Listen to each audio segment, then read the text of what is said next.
Hey guys, Andrew here. Welcome back to UpIQ. And in this video, I'm going to show you how to delete passwords and other sign-in data on Google Chrome.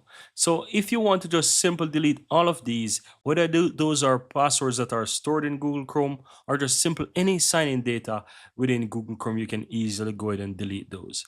And in this video, I'm going to show you how to delete those passwords one by one, or if you simply want to clear it altogether.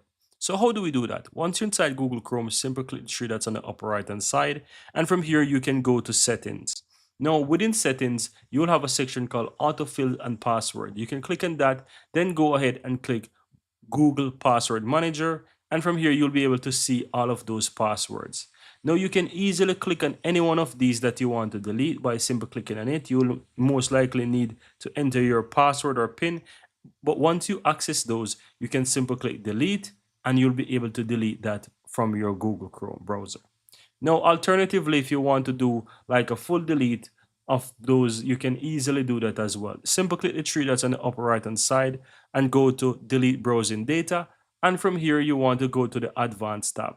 Here, you'll be able to find option that says password and other sign-in data. Simply click on that and uncheck the others that you don't want to delete. And from here, you want to set the time. Let's say the all time, 4 weeks, 7 days, 24 hours, or even the last hour. Let's say we choose all time. We click on that. You're going to see how many of them you have saved there. And it's going to show you. And just simply click delete data. And it will delete all of them for you. And that's it, guys. Very easy and very simple.